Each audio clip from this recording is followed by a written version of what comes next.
대기업 시청자 이스타코 주주 여러분들 반갑습니다. 이스타코 관련돼서 여러분들이 투자하시면서 알고 계셔야 되는 이슈와 내용들 전달해드리는 멘토 이진욱입니다. 자, 이스타코가 오랜만에 주가 바닥에서 상승이 나오고 있습니다. 이런 주가 상승의 원인 그리고 이유 함께 알아봐야겠죠. 자, 그리고 이어서 우리가 앞으로 이 중요하게 봐야 되는 포인트들이 무엇이 있는지 하나하나 좀 오늘 체크해보는 시간 전반적으로 가져보도록 하겠습니다. 자, 영상 길게 끌지 않고 핵심만 딱딱 짚어서 여러분들과 얘기해 볼 테니 집중하시면서 같이 가보도록 하겠습니다. 자, 차트 먼저 함께 보도록 하겠습니다. 자, 오늘자 주가가 약 18% 정도 상승을 하면서 오랜만에 달가운 상승이 나왔습니다. 아무래도 이스타코의 가장 큰 상승의 원인은 과거를 돌아가 보면 우리가 알 수 있는데 이 주가가 21년도에 엄청난 상승이 나왔었죠. 바닥에서부터 거의 10배 이상의 주가 상승을 보여줬었는데 이러한 주가의 상승 배경은 아무래도 이 대선, 정치 관련주로 엮여 있다라는 겁니다. 이스타코는 부동산 관련 사업을 하고 있죠. 근데 앞전 21년도에 이 부동산의 열풍이 굉장히 뜨거웠습니다. 그래서 정부들은 이 부동산 가격을 잡기 위한 여러 가지 정책들을 쏟아 놓게 되면서 이스타코가 그에 대한 수혜주로 좀 어느 정도 테마를 같이 탔다라고 보시면 좋을 것 같습니다. 그러면 결국에는 이스타코 같은 경우에는 정치 테마주, 이재명 테마주라고 보시면 될 것 같고, 앞으로 이 종목이 오를 수 있는 이유 역시 이런 정치 테마주에 분류가 되면서 올라가는 게 가장 빠른 상승이 나올 수 있는 부분 중에 하나이지 않을까 이렇게 생각이 듭니다. 자, 그러면 어떤 포인트를 봐야 되는지는 짚어드렸고요. 그러면 최근에 어떤 이슈가 있었습니까? 4월 10일 총선이 있었다라는 거예요. 그 총선 일정에 맞게 이재명 관련주들이 주가 변동폭을 키우는 상황들이 발생을 했었고, 이 최근 민주당 지지율을 보게 되면 국민의힘을 압승한다라는 어떤 여론조사 결과에 따라서 주가가 한 차례 상승이 일으켜지기도 했었습니다. 자, 그뿐만 아니죠. 최근에 주가 하락은 아무래도 이 진보가 과대 표집이 됐다. 뭐 이런 얘기들도 어느 정도 의혹이 생기면서 주가가 다시 한 번 더 하락을 하게 됐고요. 자, 그래서 주가가 이렇게 상승했던 이유는 민주당이 우세하다라는 여론조사 결과, 그리고 하락한 이유는 과대 표집이다 플러스 시장 재료 인식이라는 소멸 때문에 같이 하락이 나오게 됐다. 이렇게 보시면 좋을 것 같고, 근데 중요한 거는 오늘 주가 상승이 조금 특이하다라는 거예요. 원래 이게 재료 소멸 그리고 총선이 막상 디데이가 되면 이 대선이라던가 이 총선 테마가 원래 하락을 하는 게 일반적인데, 이번 총선이 막상 내일인데 오늘은 특이하게 주가 상승이 나왔단 말이에요.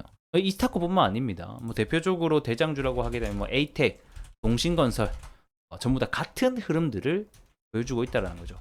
자, 그렇게 놓고 봤을 때 왜 이스타코가 주가 상승이 나왔을까를 우리가 점쳐보게 되면 아무래도 가장 큰 원인은 이 민주당이 총선에서 이길 수 있다, 이런 기대감 때문에 좀 수급이 들어오지 않았나 이렇게 보고 있습니다.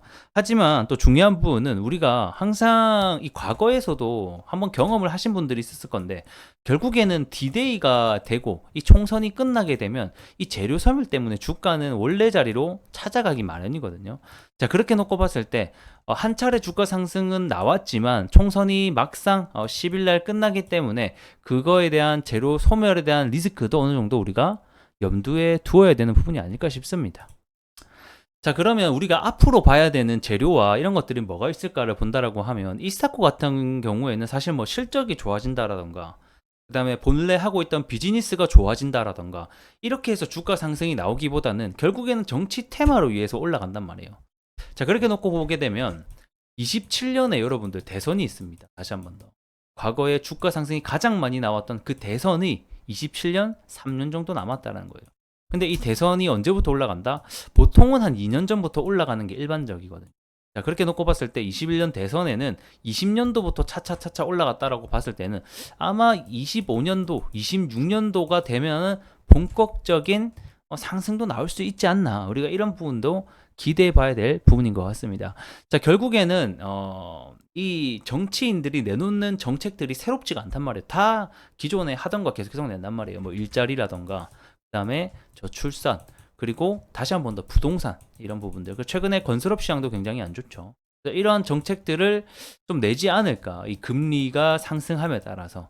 그렇게 되면 다시 한 번 더 이 스타트코가 이 부동산 관련된 사업을 영위하고 있기 때문에 그에 대한 수혜로 주가가 한 차례 더 상승이 가능할 수 있다. 이런 부분 알고 계시면 좋을 것 같습니다.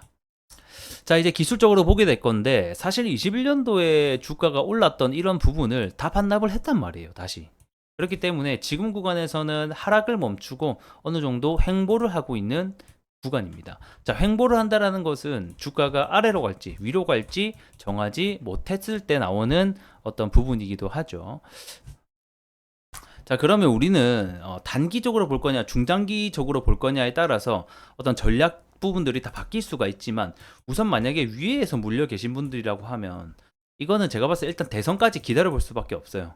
그럴 수밖에 없을 것 같고, 그게 아니라 이 아래에서 매수하고 기다리고 계신 분들이라고 하면 보통 이 박스권 매매는 하단에서 매수해서 상단에서 매도하는 이런 전략이 가장 대표적인 전략이기도 합니다. 그래서 자, 그래서 오늘은 이런 장기적인 그리고 단기적인 부분들 하나하나 짚어드리면서 우리가 뭘 봐야 되는지, 어떤 부분을 또 기다려 봐야 되는지까지 함께 살펴봤습니다. 자, 오늘 좀 내용이 도움이 되셨으면 좋겠고요. 전 또 다음 시간에 더 나은 내용으로 여러분들께 찾아뵙도록 하겠습니다. 고맙습니다.